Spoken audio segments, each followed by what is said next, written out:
what purpose, what do they see their purpose of presenting to us as? That would be that would be an interesting Okay. answer. They're probably gonna say because you asked us to.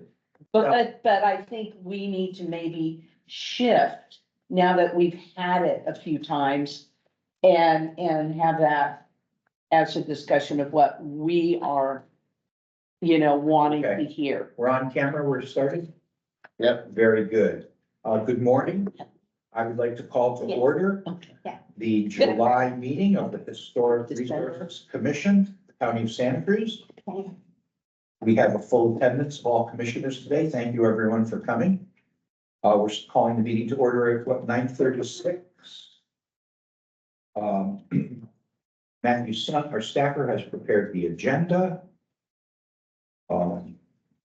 And so let's start with a call to order. Commissioner Burton, are you in attendance?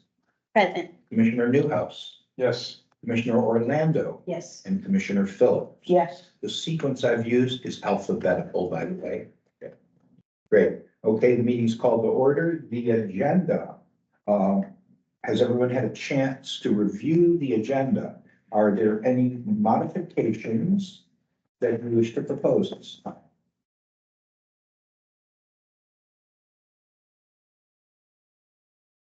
Okay, very well. Like to call for approval of the agenda. Commissioner Burton, Yes, I. Commissioner Newhouse. Aye. Commissioner Orlando. Aye. And Commissioner Phillips. I wasn't here at that meeting, Very good. So you're gonna so recuse yourself. recruit. Oh, I guess I should do that too, because I wasn't. Well, this is Well, the agenda. This is where you asked Yeah. for approval of the agenda. This is the agenda, not the minutes. Thank you. Thank you for clarification, Matthew. And Yes. so, yes, we have, the agenda is approved. Now let's take a look at the minutes that are presented to us from the meeting of April 8th. These minutes were published in a timely manner. So if the public has any comments on the minutes, we'd like to ask for those comments now. Any commissioners?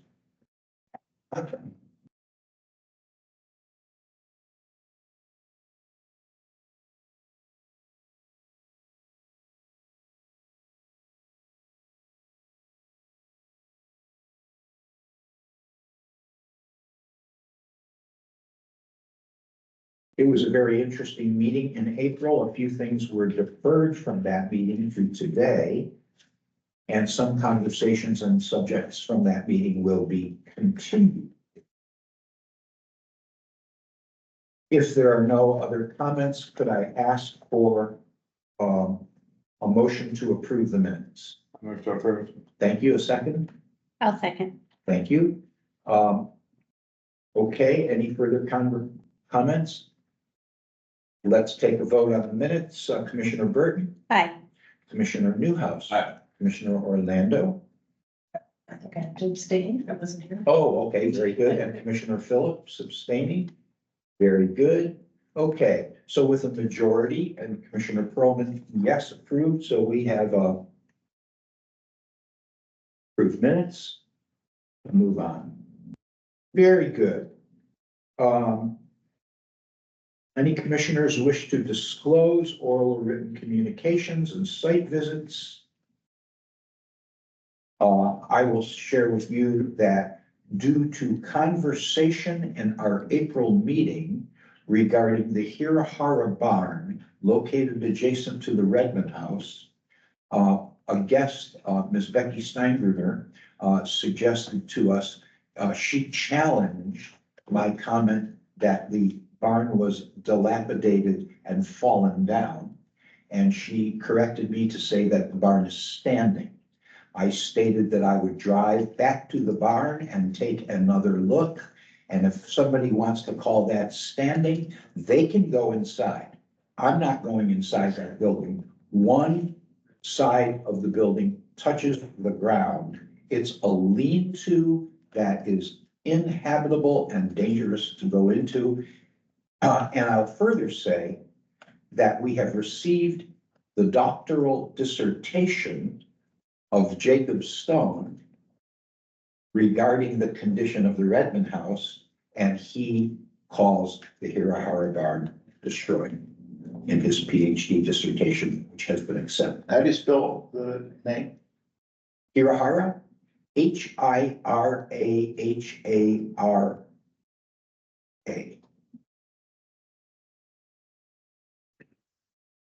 So to be continued in other topics, but just to disclose the site visit and the statement of the condition.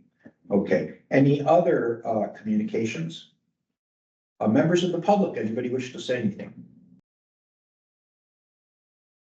All right, moving on to item 6. I don't believe we have any consent agenda items. Number 7, public hearing items. We have nothing scheduled. I believe that we are able to move towards new business. Are our guests here? From the mouth. Matthew, do you know Did anyone confirm with them recently? Yeah, I have not. That has traditionally been a staff interface. And I'm surprised you didn't hear anything from them. Wow, So we bump it out. we bump out the Museum of Art and History budget presentation. I will contact my colleagues at the MA and try to find out what happened. Very good. Item A is being withdrawn from the agenda and deferred to an unknown future time. I believe it is a requirement of the MA to present the history side of their budget to us, and I believe it's a requirement of our commission to review that budget. I would like to request, if the other board members are open, that for the MA presentation in the packet be included the contract. I think we've had that the last Very few good. years, but we've had turnover on the board. So they can see what the actual contract says. Bring the contract back out Mhm. or Yeah, Present it. present. included as an attachment. And then that way, if, from looking at the contract, you have any questions for what they do, I know my question has always been about Davenport. Because they typically don't spend enough, if any, money in keeping that maintained. Correct. We'll go to October 7th with this issue. Very Of good. course, it's well after the budget. Yep. Fiscal year budget. Well, great. Maybe they can do last year's budget and next year's budget both together in one meeting. But I think we're getting a sense of a disconnect.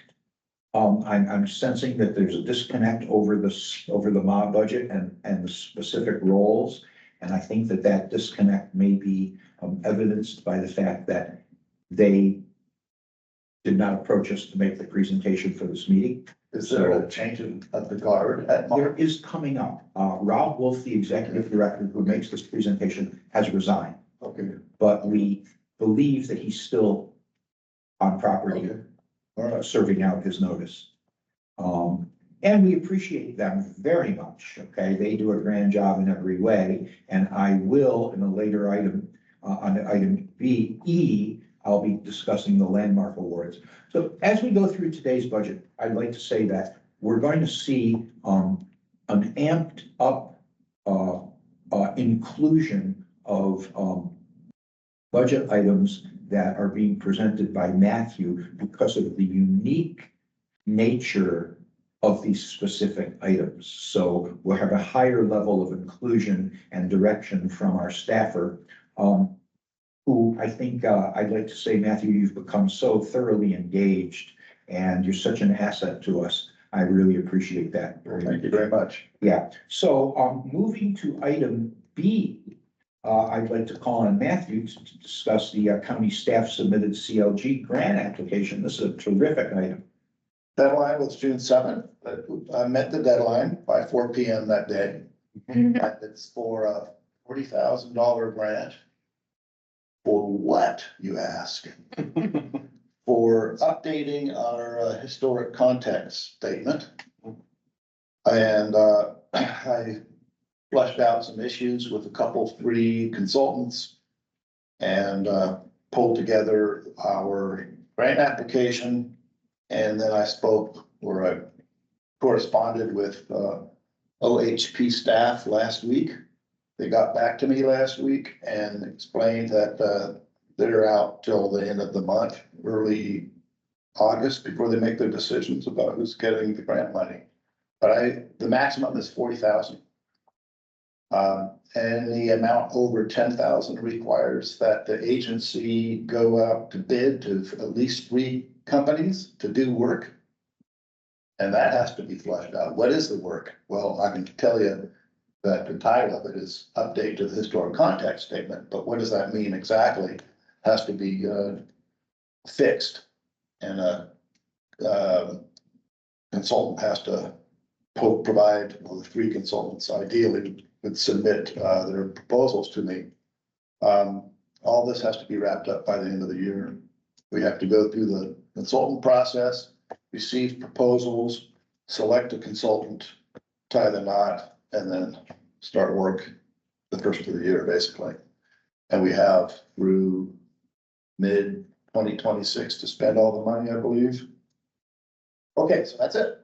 Can you clarify what historic context? Yeah, I'm so glad this is coming up. This is very important, and so is the connect to the CLG. Yeah. That's really 2 things to clarify. I'm gonna bring it in. I'll show you. what- Thank you very much. I'm gonna start talking about the CLG. So CLG means Certified Legal Government, okay? And believe it or not, the role of this commission helps certify the county of Santa Cruz as a legal county in the state, operating according to state guidelines. So Matthew has some annual forms that he fills out, and he's obliged to do this context statement. Well, we've discovered, it was sent back to us and rejected. Okay, Oh, really? yeah, the work that Annie did at an earlier time was considered pretty inadequate. Really? Yeah, so, in order to actually keep our status as a CLG, we have to have our context statement approved. That's state law.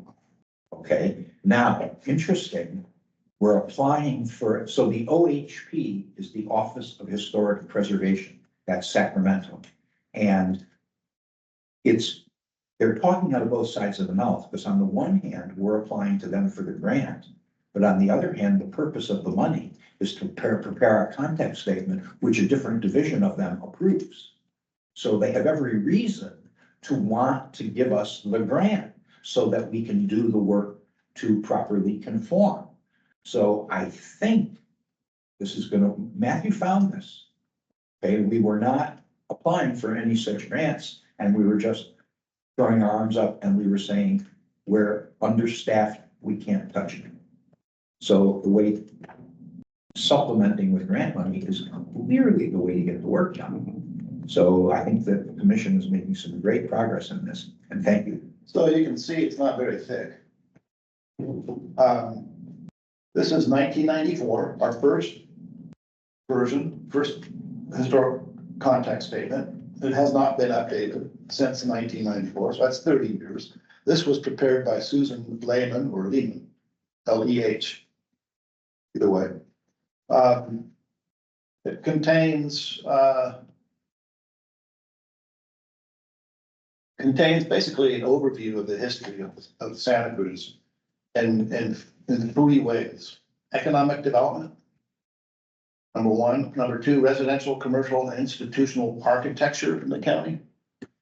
And then number 3, institutions, Santa Cruz County. For example, schools, churches, fraternal and community organizations. And this is a basic template that the industry uses, but that's 1994.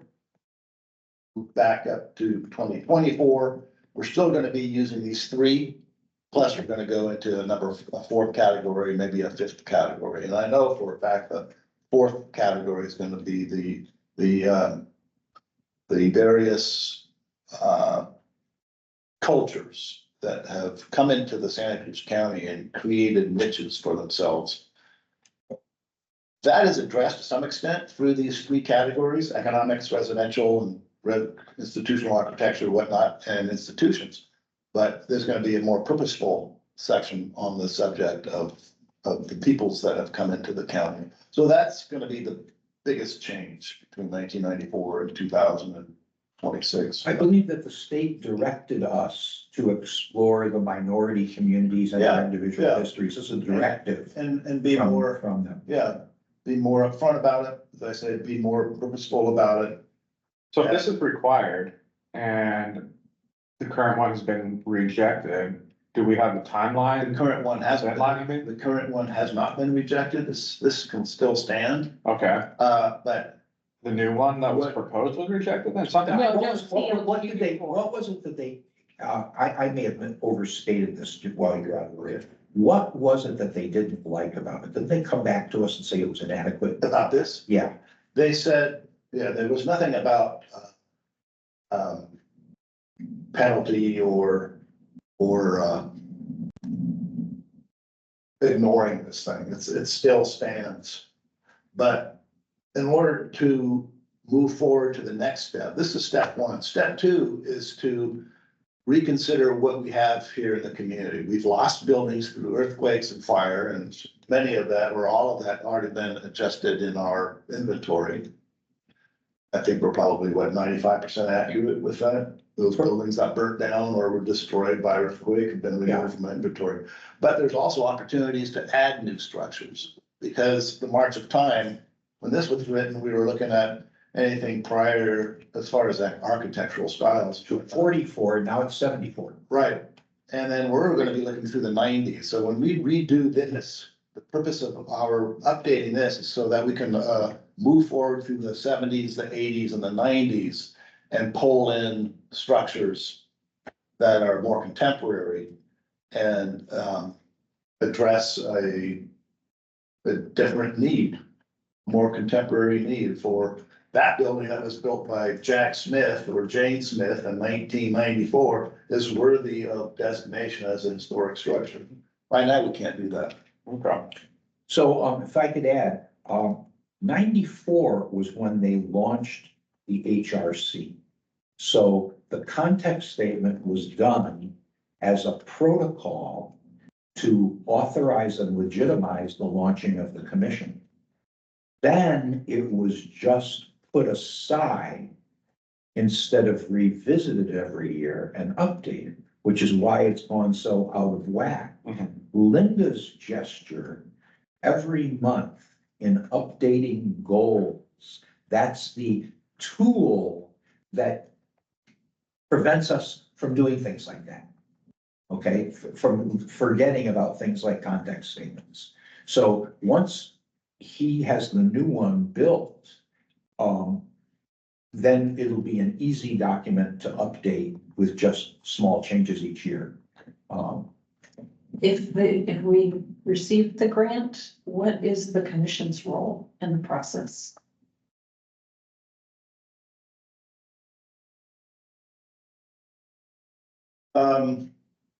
Question. maybe that should be a special meeting.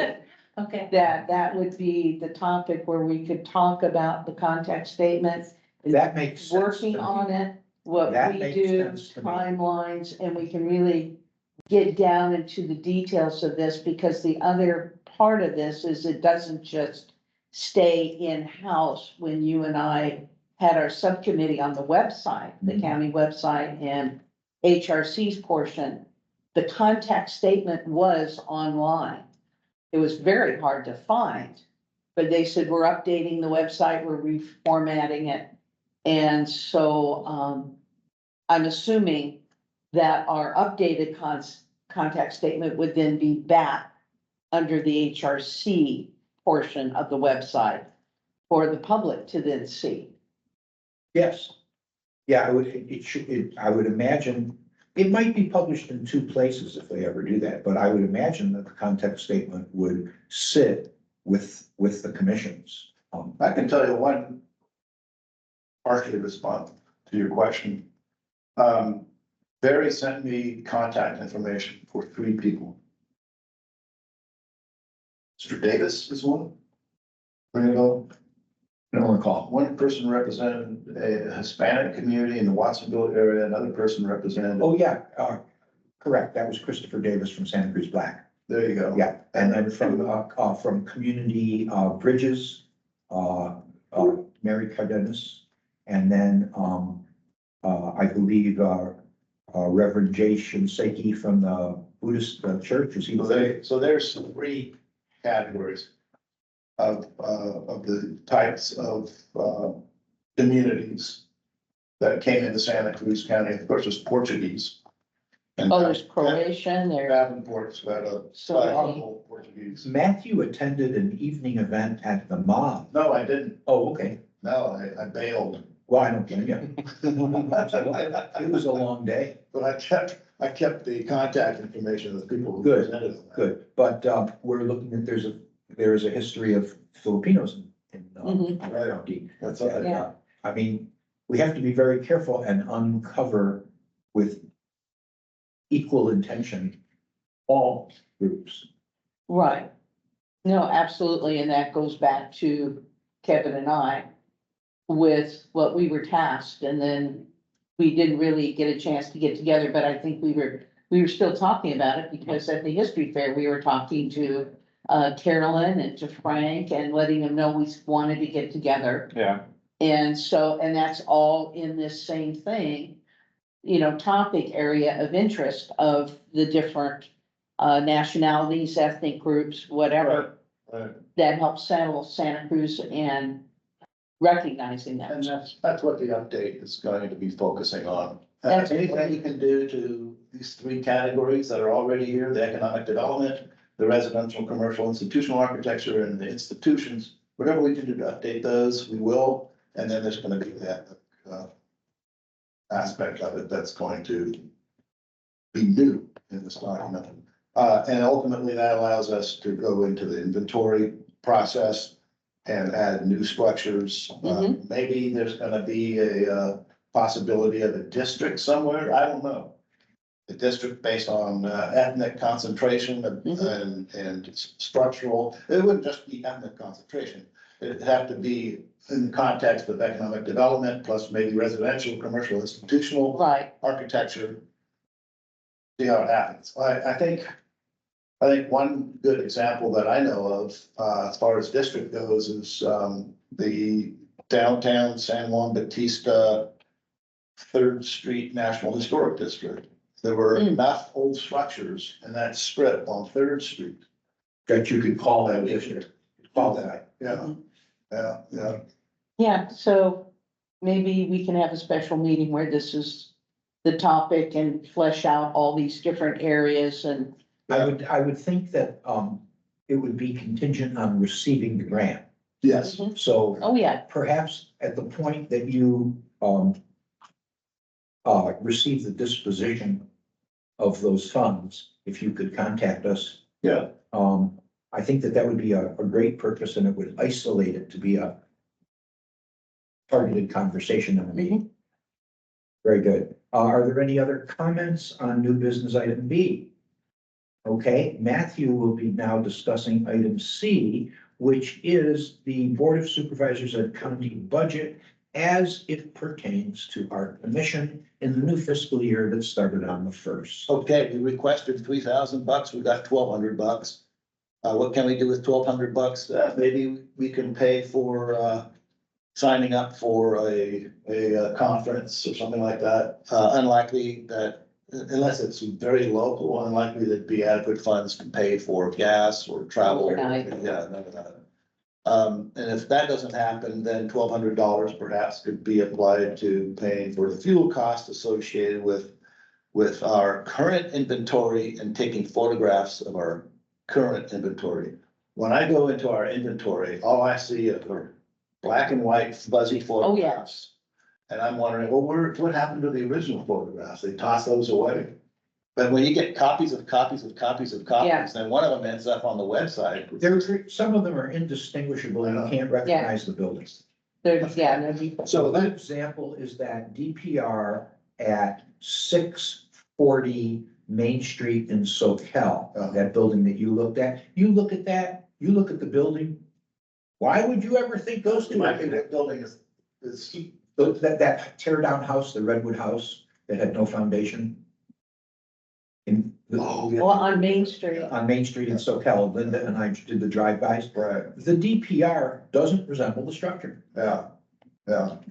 So Matthew, this 1,200, that is designated as our discretionary fund? As opposed to, Before we also had, funds to hire a historical consultant. no. That's not, we don't have any funds to hire. We already have, online a consultant that we use. Okay, Um, but his budget is coming out of planning, yeah. not out of ours. Now, are you referring Okay. to Joe Michaelak? Who's referring to, a consultant that we use, his name, I don't recall. Yeah, it's from some firm, I believe. It's a company. Yeah. 1,200 compared to what we've had in the past. I know times have been kind of tough around here. That's what it was, that last year, I believe it was Well, called. that was 2,000. Oh, maybe it was 2000 last year. Okay. Other than that, I don't know. Well, Is this the use it or lose it kind of thing? It doesn't, this money, this funding does not roll over, it's a use it or lose it. No. right, use it or lose it, right? Yeah, And they don't want to use it. Anything Yeah. they can do to keep you from spending, they will. right. So we ended up with getting some funding for a consultant, funding earmarked for training, and then it was what, 250 That we spend on the booth. Petty cash. Right, that we had as discretionary. right. That's what this $1,200 is for.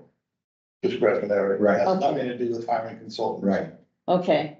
Right. But if we wanted to bring someone in like we did with Joe and pay them something, it would come out of the $1,200. And what is bringing someone into what? Training, to give a class Oh, or something. okay, that would come out of the 1,200. Okay, so, If we also wanted to print, if we wanted to like print materials. Well, that's, I'm about to address that, That yeah. comes out of this 1,200. This, okay. I So want to they make a comment combine. here, Yeah. the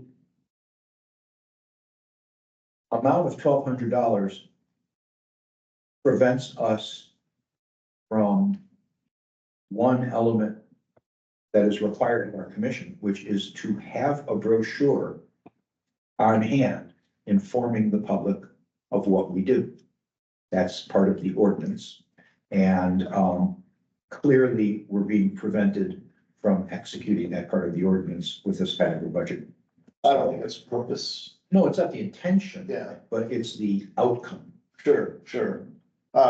We can do that to some extent, or to a large extent, we can do that on our website. And I think we have by creating that website specific to the HRC, but it's not a pamphlet we'll pick up at the front. And it could use some editing and improvement too. Sure, okay. If you wanna, if any of you wanna take a look at that website and see if there's anything wacky in there you want. Well, Barry and I were a subcommittee to do that, and then because they were in the midst of We sort of renovating, backed off. we backed because off. They were doing changes. Right, So are those changes now complete? yeah, Great, Okay. let's reactivate our subcommittee, yeah. okay? Okay, The HRC website subcommittee is reactivated, and that's Linda and Barry. I'm just thinking it'd be nice to spend $500 to get some pamphlets for like the history fair where every other Oh, absolutely. organization had something to hand out and all we had to do is explain. what we There's thought. there's no walkway over. Yeah. Well, the other thing that, there is a lot of talk about revitalizing all the remaining commissions and increasing public awareness. And when we had the CAO's office sponsored a informal public committee called the Santa Cruz Like Me Committee. And we discussed outreach, like having commissions set up a table at farmers markets. And this has come before us before, and that would be the perfect place. You need to have a brochure. If you don't have a brochure, don't bother with the table. So if in fact we want to inform and educate the public about our existence and what we do, we're gonna surely need more than $1,200 a year to do that. So we may remain more low profile until the time that the county can afford us to stretch out. That may just be the situation. Okay, any further comment on budget?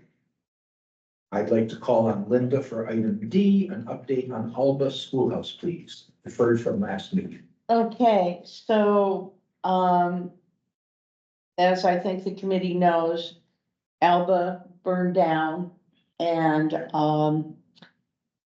the, school district, the San Lorenzo Valley Unified School District, basically, they had it insured for, I think it was $500,000. And the insurance company basically paid them twice that to not build it. So, yes.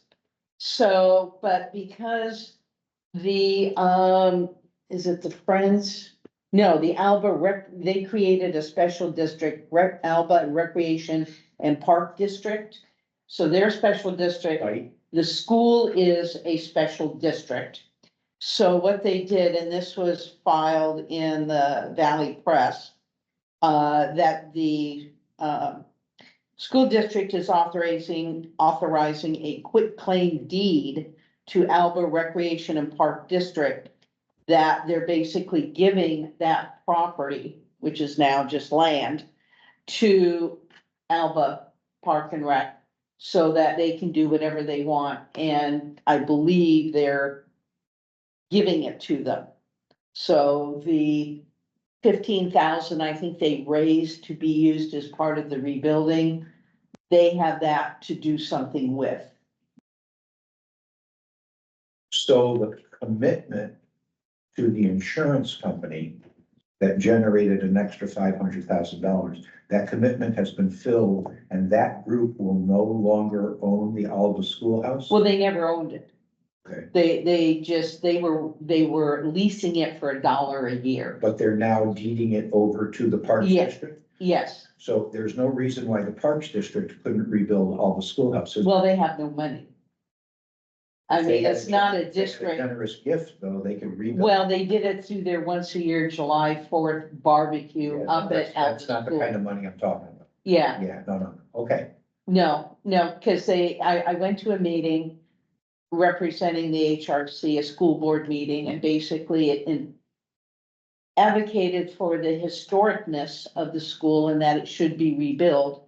And without really committing, basically saying we would support in whatever way we could for the rebuilding.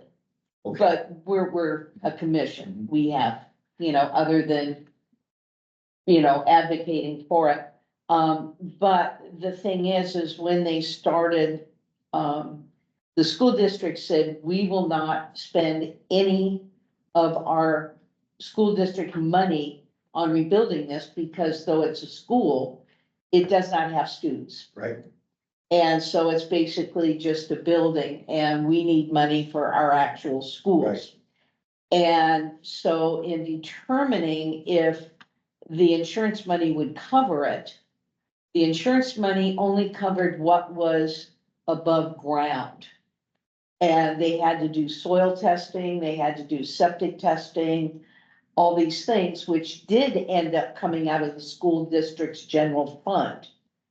And they would have to spend another 20,000 to continue just to find out what it would cost. And that's when the school district kind of put their hands up and said, we're not going any more down this hole, because we pledged we would do this and we've already broken our pledge.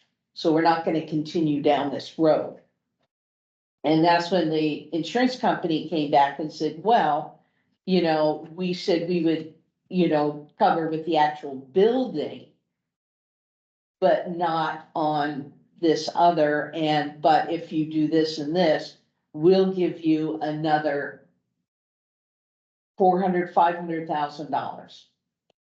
And so the school district said, that'd be great, because we get more money than to put into our own yeah, right, of schools. course, into the schools that have students. Mhm. Right, I'm thinking of another angle on this, and that would be that once it changes hands, and once that the deed is held by the Parks District, Mhm. then it's a new game. And if you found an enlightened donor who was somebody who was involved, let's say, as the former president of a local school board and the former member of the State Board of Education.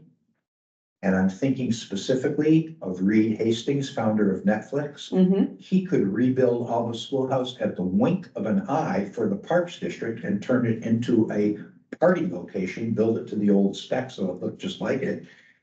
There Well, may be.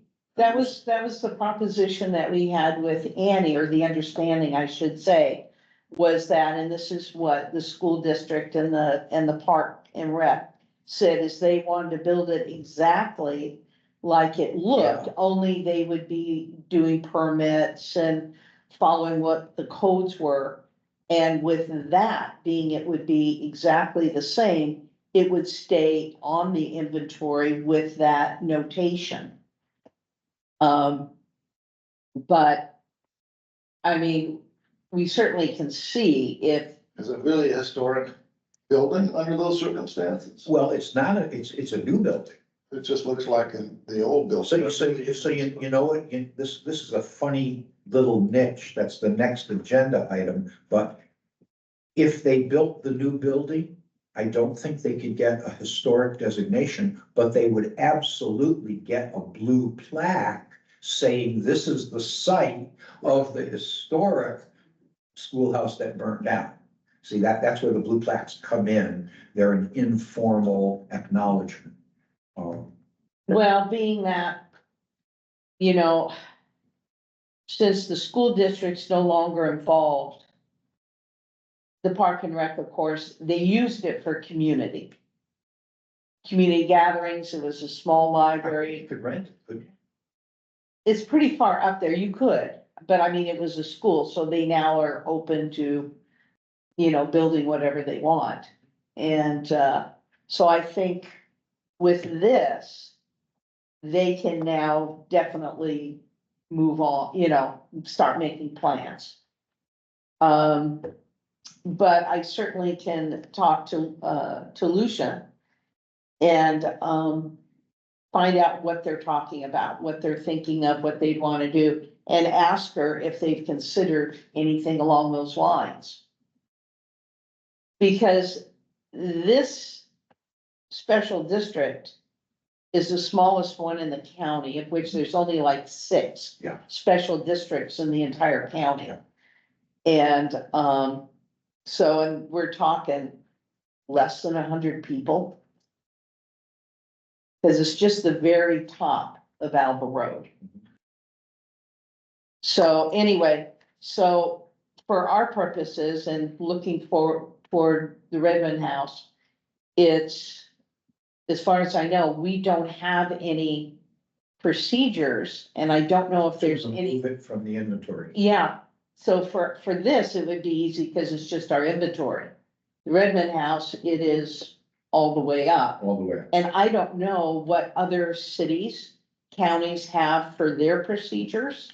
To take something off the inventory? Yeah, We have procedure. do we? Cause as far as I can remember, we haven't done this, at least while I've been on the We have board. procedures in our code and I guess you haven't used it.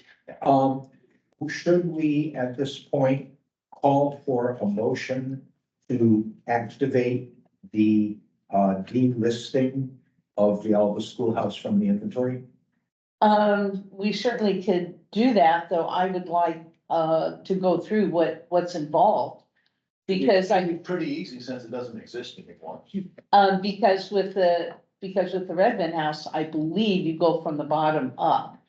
So that would be the first step then for the, Name the bottom up. you can from county to state to national. Oh, right. The first step is an inspection. The local So- inspection. By the planning department, which really means our building. Right, And believe me, we have good information on this coming up. so maybe at the October meeting, we could go through what are the steps. Approve it now, but go through what are the steps to Very inform good. us of how to. Matthew, could you prepare an encapsulated presentation for us on how we do this for the next meeting? And Yeah. thank you. I would like for maybe like a part of that process, at least for what we have control over on our county inventory list, would be like have a separate database for ones that have been removed. So that we just don't remove them from the inventory and then they're just forgotten about forever. Right. Like it'd be nice to have a database of ones that have been removed, so if we can always go back and reference what was on the list at one point. That's no longer Yeah. there. Good. Maybe along the same lines, and I'm sorry, Matthew. But, you know, because of when I was a chair and then talking with you because of the goals, how is your system formatted on your end for the inventory? And I know I send you the goals, but some of them are archived. And how are you tracking, how are you handling all that in your system?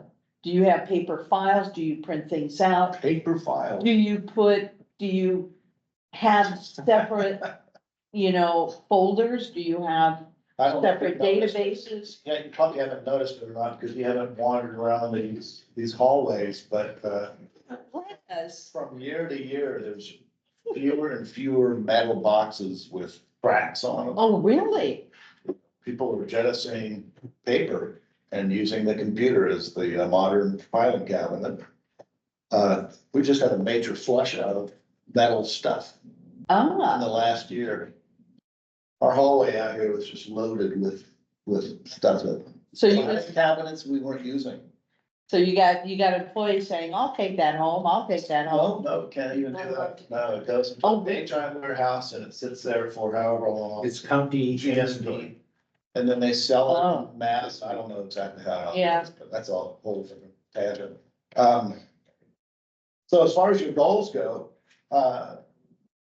what am I doing to track your goals at this point? Is that what Well, you're because you are the repository, basically, Yeah, so that for not, you know, for say the Mills Act, yeah, we've been talking about that, I think I told you, for 10 years. yeah, Susie made a presentation in 2017. yeah. So, you know, we want to keep it there. We don't want to lose track of it. And I couldn't find it.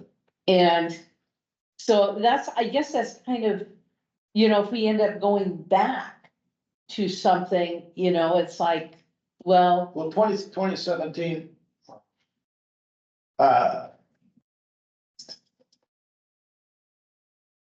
I'm dealing with Mills Act.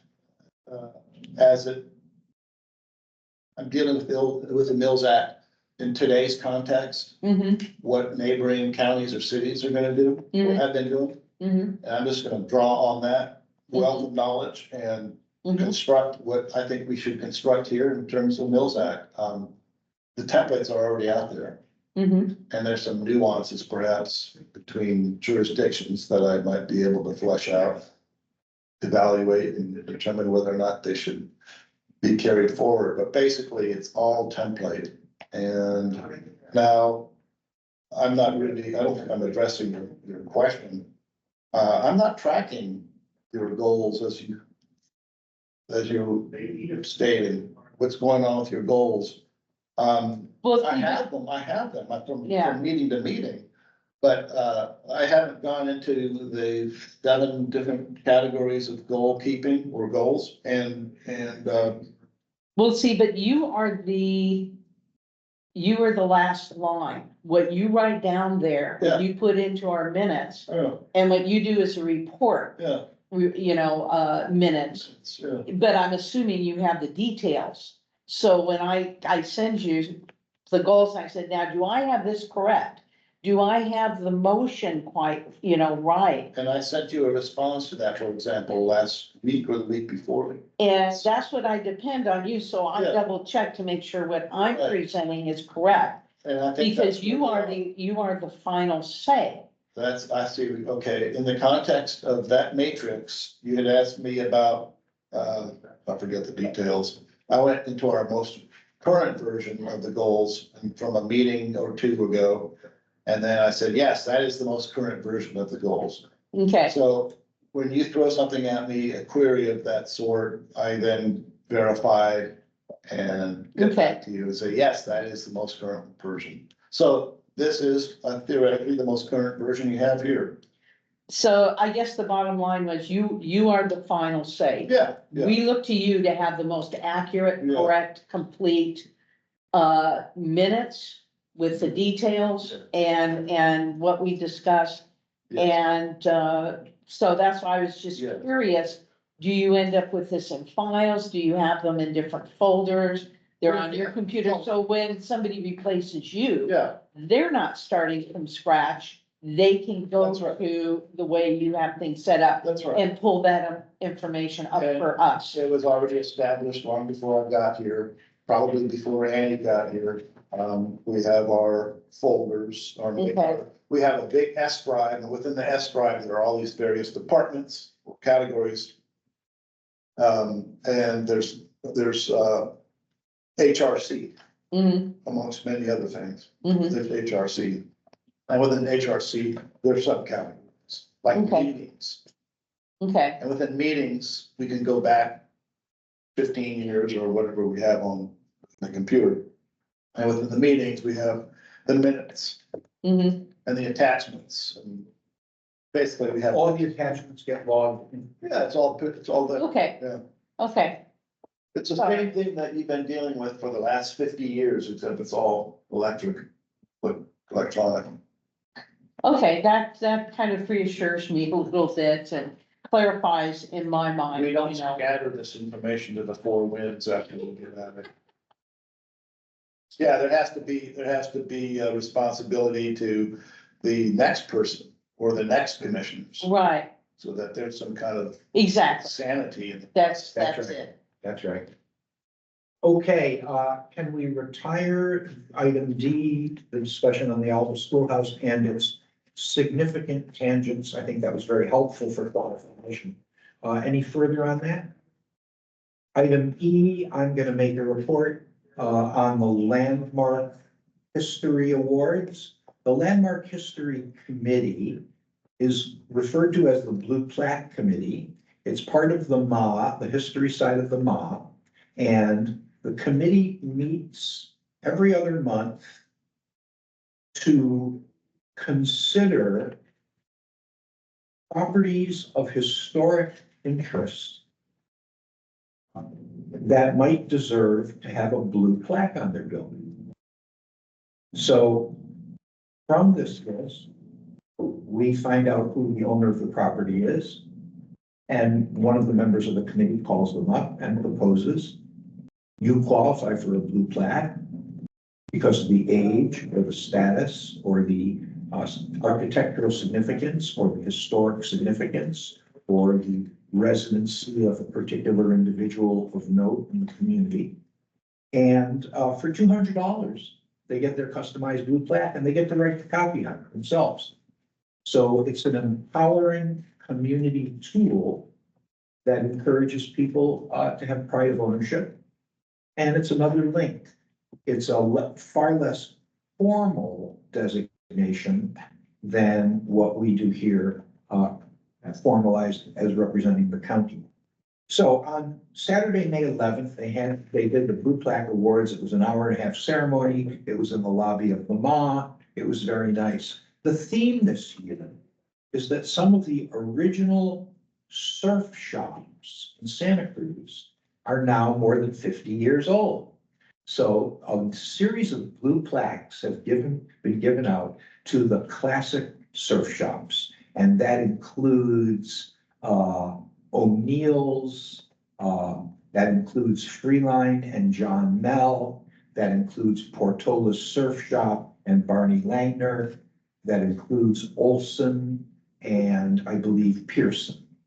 And so many of those characters showed up, and Kim Stoner and Don Iglesias, two of the old time surfers who are real intelligent and really funny, gave a keynote address that was hilarious. So this year, the Blue Plaque Awards were lighthearted and funny and dominated by surfers. It was pretty cool.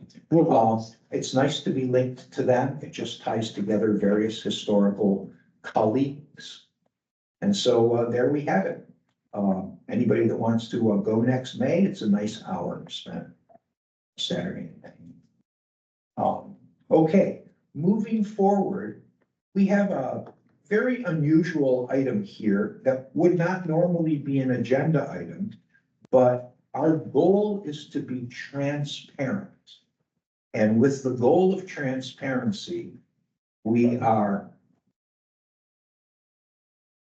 we're doing a workaround on part of the ordinance that guides the legitimacy of our commission. Okay, right now, we need to do a workaround. So, I'm going to ask Matthew to present it from this point forward.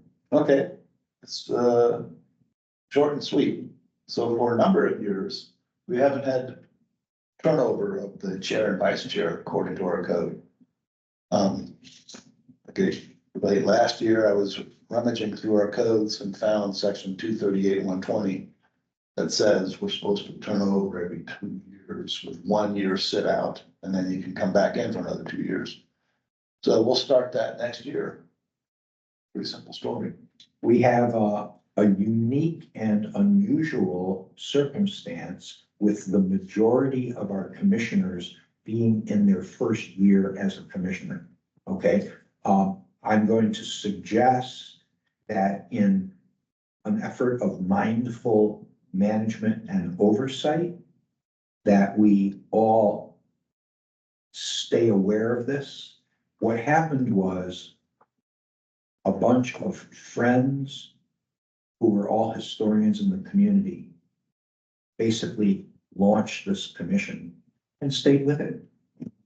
Okay, I think that Linda was maybe the newest person on the commission, and she had been president for 10 years when I joined. Okay, that's the idea. She was the newest one.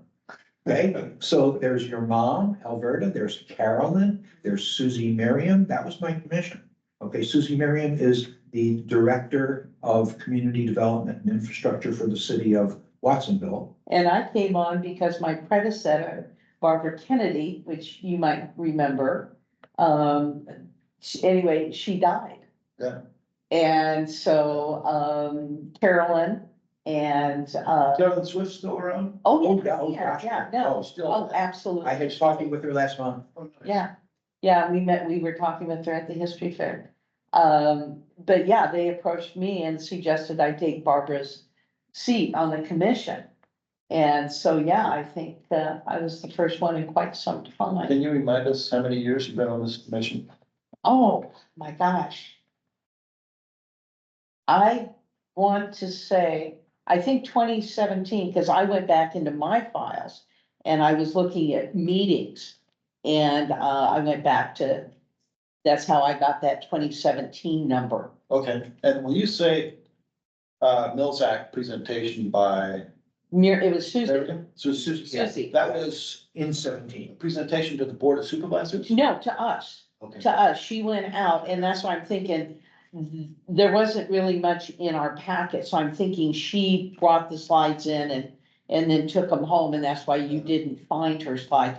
But she's doing what you're doing, talking to various cities and counties, and I did email her and ask her if she still had that info, I did a whole Mills Act presentation. but it, City you of know. San Juan Bautista City Council and the planning commission, but that was 15 years ago. And maybe I could dredge that Yeah. back up again.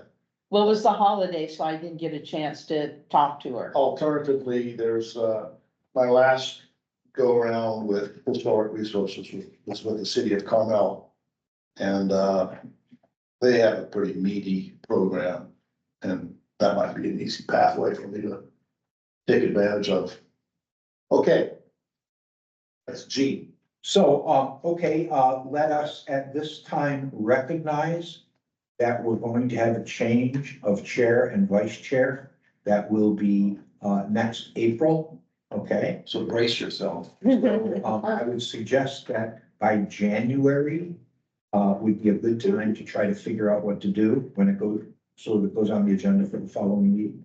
Is it possible, and I don't know what the code exactly says, but because we do have three newer people, would it be possible to have the chair become the vice chair to have that?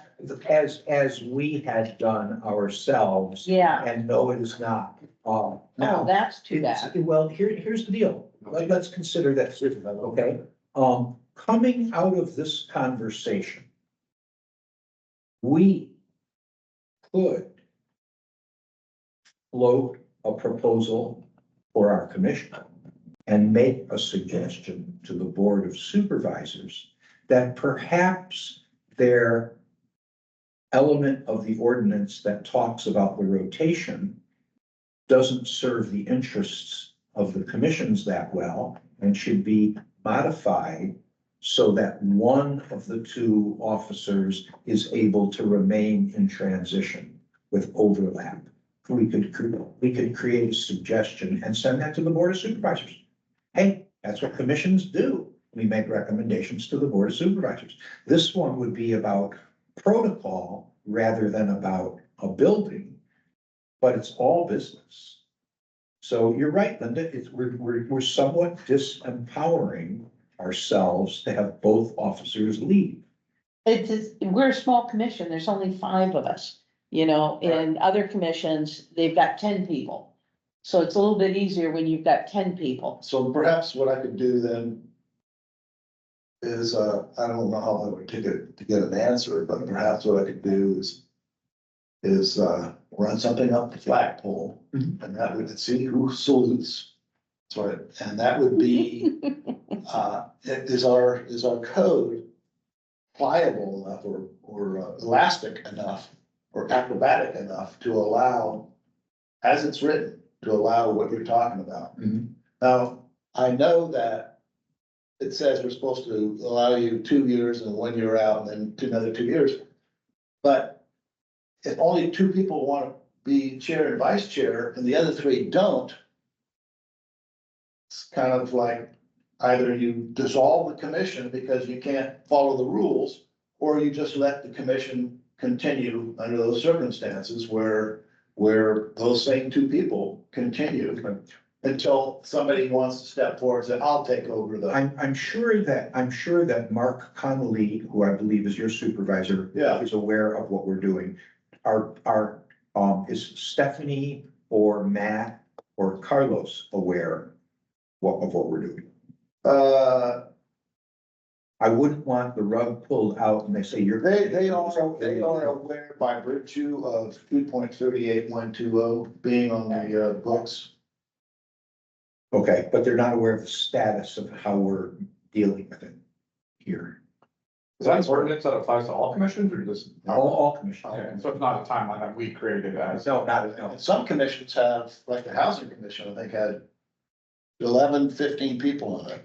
It could be much bigger. I know on the Arts Commission, it's 2 per supervisor, and we have a hard time filling that. Right. Okay, well, anyway, I will see about what kind of elasticity there is in this. Cause that's the other thing, I mean, there's like 40 something commissions. And I'm not asking you for this information, but I'm just saying, I don't know how many are small commissions like us and how many of them are big, large, that rotation makes sense, Sure. you know, but for small commissions, it can really be a burden. And I can tell you that we've already addressed this whole issue with all of you, where I went out and I said, are you interested? Are you interested? Are you interested? Mhm. And that basically resolved our problem for now. And we could go to the same place, the same approach in April of next year. But I would encourage those who've been here for at least a year to say, yeah, I'm willing to do one or the other positions as chair or vice chair. Oh, I can assure you how much fun it is being chairman.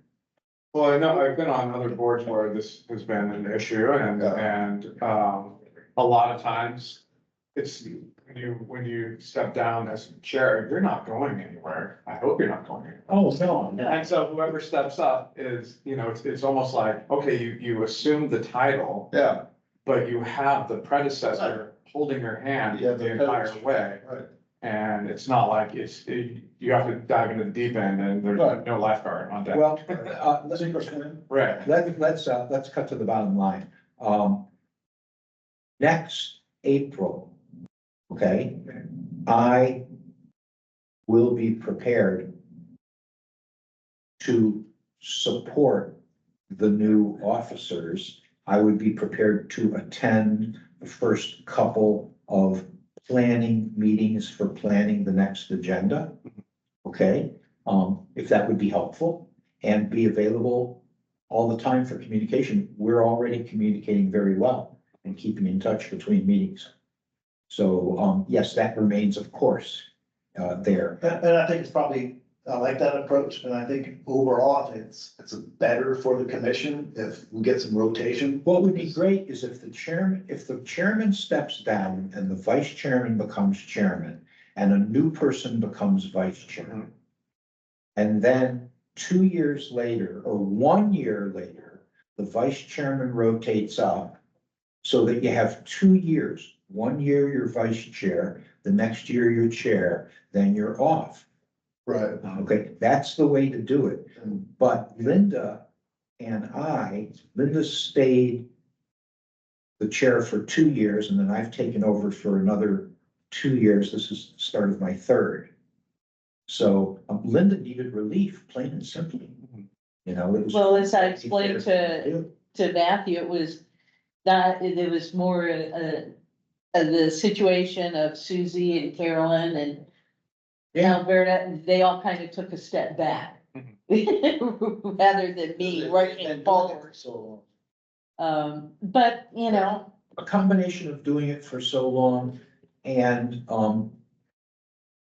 approaching different era in their own lives as well. Mhm. You guys, Yeah. the three of you are, much younger and, you'll rotate through this commission and maybe rotate onto other commissions during your career. let me ask you, I'll ask each one of you. Whatever organization it may be, what's the longest tenure? Participated in. I was on the Gateway School Board for 7 years, and I was chairman of that board for 3 of the 7. On a commission. Or, A board, nonprofit, oh, okay, government related or non-government related. 4 years, the Santa Cruz High School band. Aptos History Museum Committee for 20 years, ongoing, and, for the Santa Cruz Old Timers, which is kind of an unofficial type of a historic club. I mean, that's probably another 7 or 8 years. Okay, probably this one. okay, so it's 2017, Yeah, okay. something like that. Because I was working in Sure. jobs before that, Yeah, so, what about Emily? I'm really just kind of starting my participation in that sort of thing. Yeah. Yeah, So this is your first board yeah, thing? yeah, Great. it is. Are you liking it? Yeah, and love Good. it. Yeah. You know what? We all worked so collectively. I really felt good at the history fair. I felt like we really were a team there. Good job, guys. Okay, so we're going to, inquire about the elasticity of this particular element of the ordinance and get an update next time. Yeah. Let's, close item F, move to item G. Do you want to lead that one, Matthew? Yes, I do. So being frustrated by lousy photographs in our inventory and having it brought up to, bringing it up to the attention of Mark Connolly, my supervisor, and you and I discussed it as well, decided that, well, maybe one of our tasks should be brand new photographs with everything that's out there. in an inventory, I think that's like that 400. But I don't know if that includes buildings destroyed by wildfire and buildings destroyed by earthquake. I'm not certain about that. Regardless, they're all over the county. They're probably concentrated in a few places. But it seems to me that we need to have some new photos and we take stock of what's out there. And I'm sure that $1,200 would pay for gasoline. Fuel. Or if you have a plug-in EV bill. So that's all I'm referring to here. I think we should take new photos. And I point out here, consider setting a start date. And I don't know what it would be. It's up to you guys. That's a good trigger. That's a very It's up good to you trigger. guys with what you're comfortable with. Well, actually, that's one of our goals. Correct. And it ties in to another element that we're talking about, which is ongoing site visits. A third element has come to us in a letter that we received just a few days ago from John Hibble. And I have that right here. John is the director of the Aptos History Museum, and he follows our Kevin trained John Hibble. Okay, I'd like you to know that. Anyways, let's see. I've got the bullet here if you want. Okay, good, good. I printed it to bring in. So John's aware of what we're doing in investigating the inventory and the properties. And he's pointed out to us that the format of the form could be slightly adjusted. And Matthew believes that we can do a slight modification without doing any kind of a legal change to the form. The DPR? Yeah, it's where the photographs are, and it's part of the heading of the DPR. It's been brought to our attention that it could be slightly reordered and reorganized to be more informative as one is glancing at them. He's asking us, he says, the top of the page should have the address of the property and the historic name of the property in bold type at the top of the page. Yeah, And I would also, I would hope that you include the older photographs of the property as reference. sure, So we can take new photographs to improve the quality, yeah. also include old ones. I mean, that's up for discussion. I don't know if we need a separate meeting for this or not, but replacing the poor quality photos with a new photo, I don't have an issue with. It might be cool to include historic photographs that we have. I don't have any intention of separating the existing black and whites from the DPR form. Correct. Yeah, keep them there as part of the, Professionally irresponsible. We Yeah. would just augment that, Yeah, an extra page or two. with Yeah. photographs. That's what we've got in there is addendums, Sure, there you you go. know, Yeah. that's it. and that could, yeah. now, so I guess that would be the question, since the DPR stands for the State Department of Park and Recreation. How much flexibility do we have, or, No, we wouldn't touch it. It would, so, that or part stays. that And format. What Mr. Hippel's talking about is something at the top of the page, so I'm interpreting that to mean above that would be address and, Okay, and then below would be the Maybe the look at- normal, yes. regular. Well, his end game here, or goal, I think, what he would like to see is something that's more user friendly. Yeah, And we've talked about this in previous meetings, Yeah. where when we upload these to our, an electronic format, yeah, like, this document is great for me because I'm a history nerd and I love flipping through these pages. But if somebody is like, oh, that's an old building, I wonder what that, they want to be able to go in, Yeah. type in an address, have it pop up. We want to get the community more involved and interested in what are the historic buildings in my community? Where can I walk around the neighborhood and view historic buildings?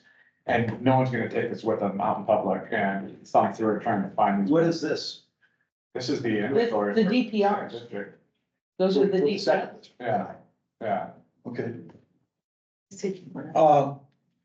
additionally, at the bottom of, John Hibble's letter, this is well put. As for the website, the current list of properties is only useful to the property owner or purchaser in order to see if they have a historic property. If each property's record was on the website, it would be tremendous resource to people interested in history and could be easily shared, and the online version would allow us to save the cost of printing the new inventory. Hang on a second, he's saying that we don't have our inventory on. No, he's saying that, he's saying that the list of properties on the inventory does not include the property's record. I don't, That's not right. All of that information should be on the website. on the website. Oh, okay. Yeah, would you be an interface between us and John, Yeah, telling him that being sincere and with the best intentions, we're not sure what he's getting at for this bottom part, because if we read it, it appears to be there. He may be. And before you do it, something else. go to the website, open up our inventory and see if. And ask them what's missing. yeah, And see if that's not. Okay, Yeah, that And would that be was great. the whole purpose of redoing the website was, number one, continuity between departments and between, yeah. commissions. And he may be speaking from, past attempts at searching for this. I don't know if he's been on the website since it's been redone. Yeah. I know in the past, I've had trouble finding this document online. It's not very easy to get to, and even if you do find it, is it just the PDF or is it like searchable form? so the whole inventory is on the website. Yes, Okay, because I went there a couple days ago and I didn't see contact statement or inventory. But I'll go back and look because I wasn't looking for it. And if us as commissioners are having trouble finding it, Yeah, because that was what I was concerned about when Barry and I yeah, formed the subcommittee is you got Joe Blow, as they say. And all he's saying is, I want to know if my house is on it or not. I have no idea what department, I have no idea where to go. I just go to the county. I will do some research though. I'll look into it and see how easy it is to navigate. if that information's not on our website, then what's there? Yeah, exactly. Great question. My name and my email address. Yeah. They're involved with that. Okay, so we'll bring this item G back next month as old business with an update. Yes, And Kevin, your input will be very helpful, and what we'll do is, after you have completed, gathering your information, we'll talk about it so that we can, streamline the dialogue for the meeting. good. Okay, that's very good.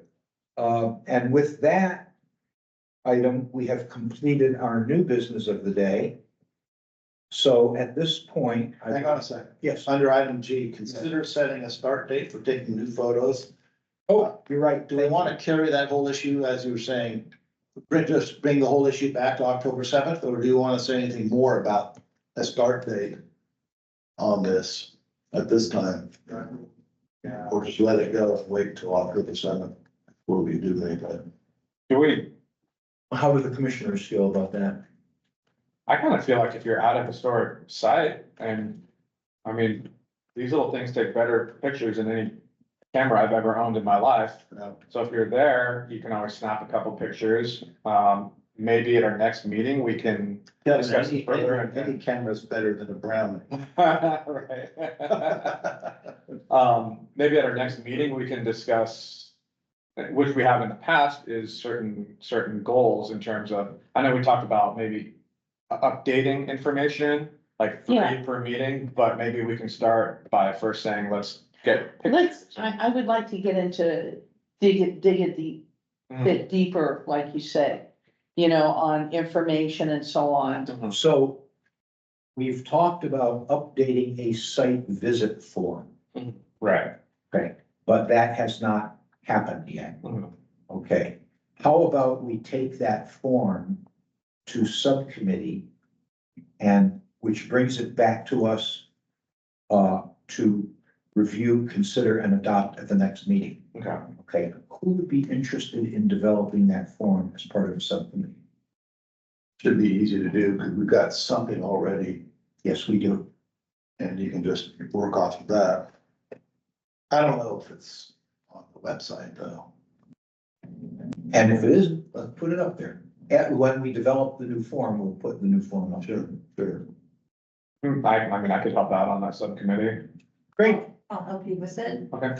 because some of my properties in the North Coast area are challenging for what we currently have.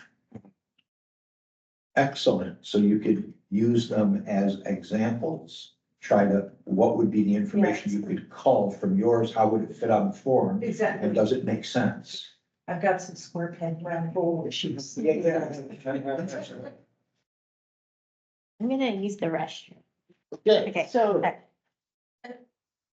Yeah, I would think that the meeting is gonna last another hour. I strongly advise. for- yeah, we should take a break because I need to Yeah. take my Do it now. parking pass. Let's take our break right now at 10 to 11. Let's return at 11 o'clock.